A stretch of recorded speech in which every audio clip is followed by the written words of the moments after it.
Assalamualaikum, welcome back to Invest Saham. Pada video ini kita akan update money flow untuk saham big banks dan saham menarik lainnya. Sebelum lanjut, disclaimer on, ini bukan ajakan jual beli saham, so langsung saja kita ke pembahasan. Jadi hari ini IHSG berhasil menguat 0,12% di saat neraca dagang Indonesia mengalami surplus sebesar 4,3 juta US dollar.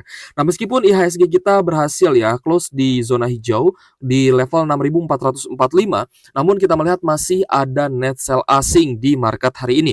Terutama untuk market reguler, net sell asing mencapai 519 miliar, lalu untuk all market mencapai 687 miliar, yang artinya investor asing ini masih mencatatkan net sell atau melakukan distribusi untuk saham-saham big caps dan saham big banks pada hari ini. So, apa yang menyebabkan asing belum terlalu tertarik untuk melakukan akumulasi terhadap saham-saham big banks kita? Nah, jadi meskipun neraca dagang Indonesia mengalami surplus yang 4,3 juta US dollar, ternyata APBN kita mengalami tekor 31,2 triliun rupiah dalam 2 bulan pertama di tahun ini. Ekonomi pun sampai mewanti-wanti bahwa defisit ini bisa melebar dari target. Jadi dalam APBN 2025, pemerintah itu menargetkan belanja negara sebesar 3.621 triliun. Tapi pendapatan negara hanya 3.000 triliun saja. Yang artinya lebih besar pasak daripada tihang guys untuk APBN Indonesia. Hal ini juga terkait dengan penerimaan pajak di awal tahun 2025 yang terus menurun. Pada Februari 2025, penerimaan pajak Indonesia itu turun 30%.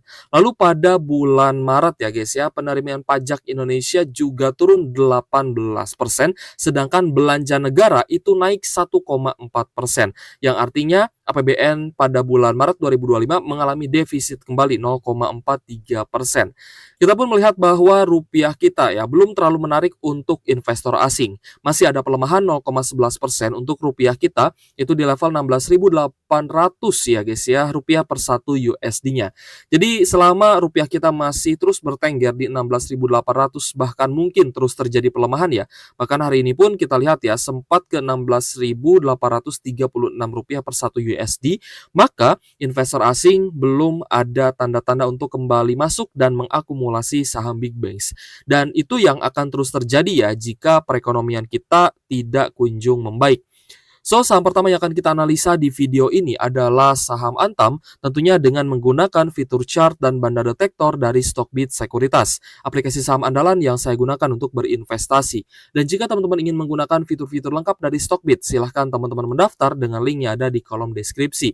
Karena tentunya semua fitur yang ada di Stockbit termasuk chart dan banda detektor, ini adalah untuk memudahkan analisa teman-teman sebelum membeli saham. So, Antam sudah kita bahas kemarin guys Kemarin terakhir pada hari Minggu kita sempat bahas saham-saham yang masih diakumulasi asing, masih ada potensi untuk lanjut naik lagi, dan teman-teman yang sudah buy on weakness, yang sudah cuan 15%, 20%, bahkan ada yang cuan juga di atas 30%, masih bisa lanjut hold. Alasannya simple, karena akumulasi asingnya masih konsisten di saham Antam. Jadi Antam hari ini mengalami kenaikan 7,4% guys close di Rp2.090 per saham.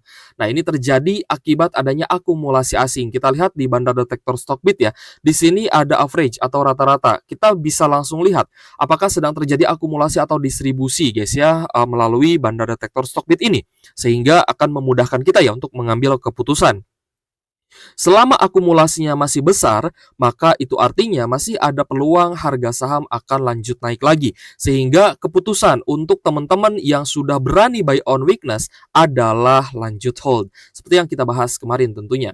Hari ini akumulasi besarnya datang dari ZP, AKBB, dan juga BK dengan net buy 172 miliar guys. Ini adalah akumulasi terbesar dari asing hari ini untuk saham di IHSG, yaitu untuk saham Antam. So, menarik teman-teman yang sudah berani pegang cash ketika market crash dan juga sebelumnya sudah take profit di harga tinggi. Jadi ketika menghadapi market crash santai aja. Bahkan teman-teman juga dapat peluang lagi nih di saham Antam. Salah satu katalis positif yang menyebabkan investor asing ini sangat tertarik mengakumulasi saham Antam adalah karena harga emas yang terus mengalami kenaikan. Kita ingat di bulan sebelumnya harga emas ketika menyentuh di 3.100 USD per troy ounce ya guys ya, sempat turun ya ke level 2.900 USD per troy ounce-nya. Nah, tapi ketika mulai naik lagi ini sebenarnya menjadi pertanda ya bahwa memang perang tarif atau trade war antara China dan juga Amerika Serikat ini bisa mengguncang perekonomian dunia. Jadi sebenarnya ini baru sinyal saja.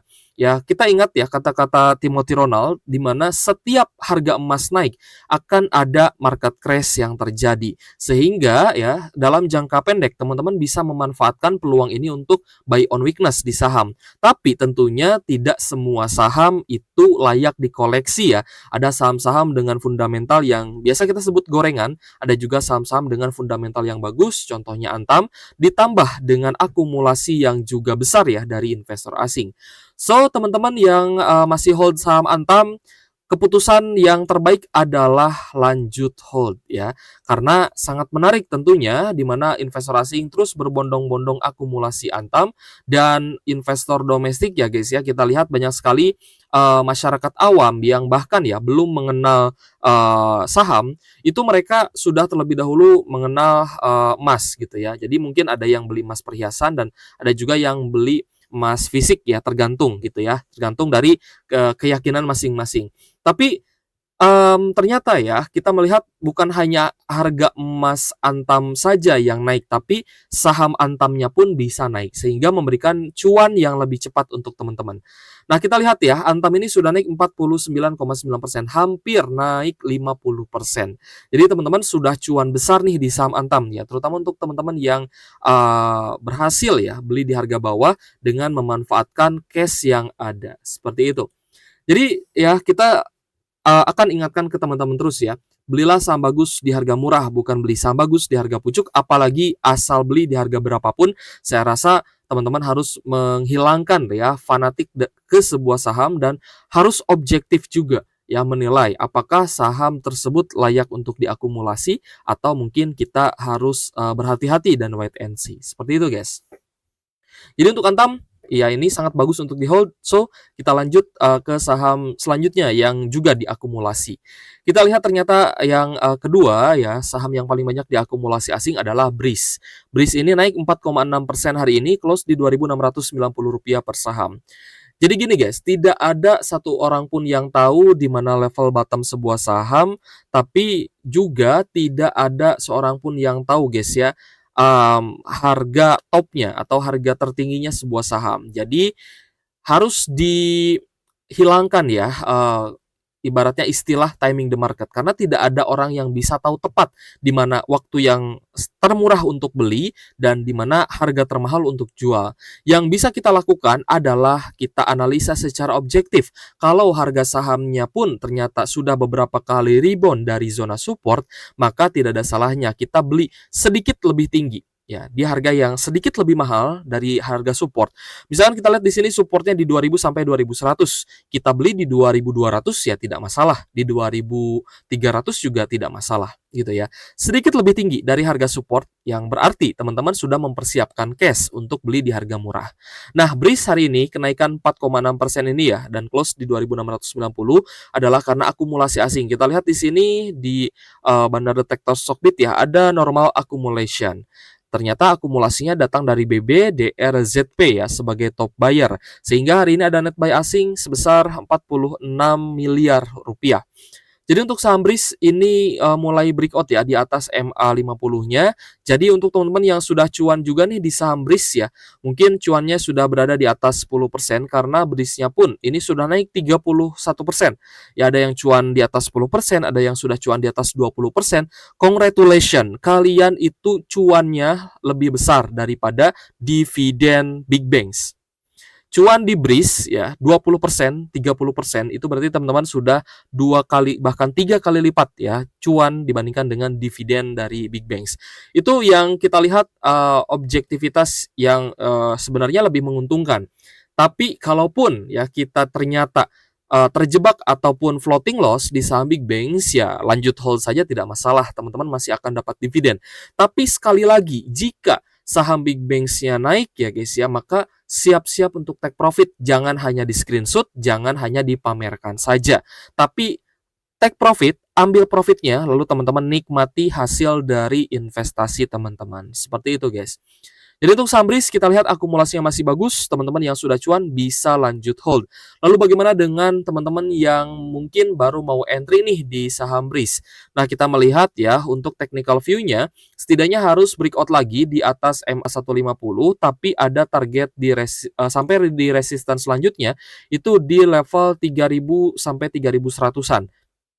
Ya, sampai di 3100-an ya masih ada range sekitar 15% gitu ya. Jadi kalau misalkan kalian baru entry besok ya di harga 2600 atau 2700 dan dikasih cuan 10%, ya teman-teman harus pantau dan juga siap-siap untuk take profit ya, karena kita melihat kalau misal di resisten biasanya akan ada overbought atau jenuh beli dan harganya akan ada koreksi kembali. Seperti itu, guys. Apalagi di kondisi bear market seperti ini ya, kita harus pintar-pintar ya melakukan money management ya atau memanage uang kita. Jangan sampai uang kita banyak yang nyangkut ya, apalagi di saham-saham yang tidak jelas. Kita lanjut ke BMRI guys ya. Nah, kita lihat ternyata ada satu big banks yang akumulasinya mulai terlihat nih, yaitu adalah Bank Mandiri. Hari ini mungkin memang naiknya 0,2% saja ya, jadi cukup sideways di 4.600-an. Tapi meskipun hari ini overall cukup netral ya, ada distribusi dari domestik, tapi asingnya mulai akumulasi. Ada ZPK, ZAK, dan juga BK. So, kalau misalkan teman-teman bertanya, kapan saham big banks itu akan rebound ya, seperti di judul awal kita tadi ya, di thumbnail, maka pertanyaan besar itu sebenarnya harus ditujukan kepada perekonomian kita. Kalau saja penerimaan pajak negara itu turun ya guys ya, maka ada masalah nih dengan ekonomi rakyat Indonesia. Nah, berarti sebelum teman-teman bertanya kapan saham big banks akan rebound, lebih baik teman-teman analisa dulu laporan keuangan terutama untuk kuartal 1 nanti ya, karena sebentar lagi kan akan rilis kinerja laporan keuangan kuartal 1. Nanti kita akan lihat bagaimana hasilnya, apakah ada NPL yang meningkat ya sehingga menjadi katalis negatif dan menunjukkan ya bahwa daya ekonomi Indonesia itu sedang sangat-sangat melemah seperti itu. Tapi overall untuk Bank Mandiri hari ini ada net buy ya 16,6 miliar. Semoga ini menjadi pertanda saham big banks naik. Namun lagi-lagi saya tidak mau kasih harapan palsu ya ke teman-teman. Jadi, kalau misalkan kalian bertanya, kapan saham big banks naik? Jawaban pastinya adalah saham big banks akan naik ketika ekonomi Indonesia pulih. Ketika ekonomi Indonesia kembali membaik, asing akan berbondong-bondong masuk. Akumulasi saham big banks bisa naik, bangkit, rebound, dan bahkan all time high. Itu yang kita harapkan. Tapi kembali lagi ke kondisi ya guys ya. Apakah memang kondisi saat ini menyebabkan investor asingnya akumulasi saham big banks? Nah, ini yang sangat mudah ya untuk dijawab karena kita pun melihat di transaksi yang mana memang transaksi ini tidak bisa dimanipulasi. Itu adanya net sell asing di market reguler ya, 519 miliar dan di all market 687 miliar. Nah, jadi selanjutnya kita bahas BBCA ya. BBCA untuk hari ini ya, kita lihat ada koreksi ya 2,3%, close di 8.300 dan kita lihat menjadi saham yang paling banyak di distribusi asing. Hari ini ada big distribution terutama dari ZP, AK dan juga KZ ya. Dan kita lihat retailnya banyak masuk. Ada YPS, QP, DX, CLG dan juga XL lalu juga ada OD. Nah, jadi untuk BBCA teman-teman yang mungkin ya mau averaging down jangan di 8.500, jangan di 8.400. Di harga sekarang juga menurut saya sih bukan waktu yang tepat ya. Jadi kapan waktu yang tepat untuk averaging down BBCA? Kita akan tunggu di sekitar 7.300 sampai di 7.600-an. Ya, kalau misalkan distribusinya masih besar seperti ini, masih ada peluang untuk BBCA bisa turun lebih dalam lagi. Jadi jangan gegabah ya, jangan asal beli, jangan terlalu bernafsu beli ya. Teman-teman harus sedia cash. Untuk apakah? Untuk averaging down saham di harga murah. Jikalau ternyata ya saham lanjut turun karena distribusi asing semakin besar, maka teman-teman harus bisa memanfaatkan harga murahnya untuk buy on weakness, bukan beli di harga sekarang.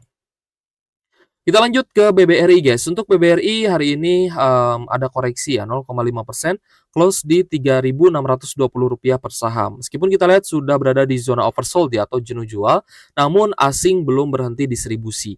Juga terpantau di Banda Detektor ada big distribution ya di sini terutama dari YU, KZ, BBXA dan juga AG, sedangkan retail berbondong-bondong masuk. Ada CC, PD, lalu ada XL ya, lalu ada YP, SQ dan juga XC. Nah, untuk BBRI sendiri kita lihat ya, ada net sell asing mencapai 112,5 miliar. Gitu ya. So, nanti untuk laporan bulanan BBRI juga kita masih menunggu ya. Dan juga rilis kinerja kuartal 1 2025 kita harap-harap cemas gitu ya. Apakah nanti NPL-nya akan membengkak kembali ya karena kondisi daya beli masyarakatnya sedang turun sehingga orang-orang yang bayar hutang KUR ataupun kredit BBRI ini semakin menurun dan mereka kesulitan bayar ya karena kondisi kita sedang belum pulih sepenuhnya. Dan ini pun terbukti ya, di mana asing juga masih enggan untuk akumulasi saham BBRI. Next, kita bahas BBNI ya. Untuk BBNI hari ini juga ada koreksi 1,2%, close di Rp3.990 per saham. Untuk BBNI ada distribusi yang cukup besar ya, terutama dari RX AKBK. Meskipun kita melihat ya, investor retail tidak terlalu banyak masuk ya, tapi di sini dominasi dari domestiknya cukup besar. Jadi untuk net sell asing di BBNI mencapai 87,2 miliar guys ya. Meskipun kemarin bagi dividen yang juga cukup menggiurkan ya sebenarnya dengan yield 9%-an, tapi kalaupun lanjut turun seperti ini ya berarti akan ada cuan yang lebih besar itu di harga bawah. Kenapa cuannya lebih besar? Ya karena kita juga kembali lagi ya harus objektif. Kalau misalkan teman-teman berhasil nih beli BBNI di harga murahnya ya, misalkan di 3.600, 3.700 ya, kalian incar dan entry-nya bertahap, pun jika ternyata naik lagi ke resisten sebelumnya di 4.500-an, kalian cuan 22,4%, 20% lebih. Berarti jika dibandingkan dengan yield dividen BBNI, sama saja teman-teman investasi 2 tahun karena 2 kali lipat dari dividen yield-nya. Seperti itu ya. Padahal mungkin ya hanya membutuhkan 1 minggu perdagangan saja. Nah, ini yang sebenarnya objektivitas yang harus kita gunakan. Rasional ya guys ya dalam menentukan take profit. Nah, kalau misalkan lanjut naik lagi gimana Kak? Misalkan saya udah jual nih di 4.500 tapi tiba-tiba BBNI-nya naik lagi ke 4.600, 4.700. Nah, misalkan naik ke 4.600 ya dan kalian baru bisa buy di 4.700 pun sebenarnya tidak masalah, guys. Karena kalian sudah realisasikan profit 20%. Ya, 22% tepatnya. 22%. Lalu teman-teman buy on breakout lagi misalkan di sekitar 4.700, ya berarti kalian entry lagi di 4.700 pun kalau misalkan akumulasinya bagus ya, harga saham BBNI pasti lanjut naik lagi, guys.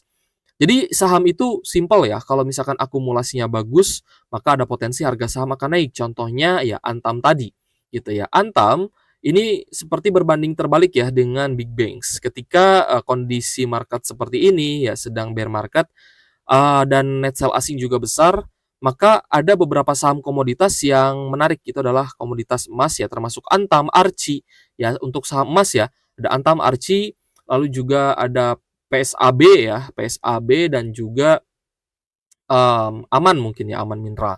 Nah, tapi yang paling menonjol adalah Antam gitu ya, karena secara langsung Antam ini kan perusahaan yang menjual emas ya, meskipun juga menjual nikel ya, tapi memang dominasi dari pendapatan Antam itu dari penjualan emas itu sendiri.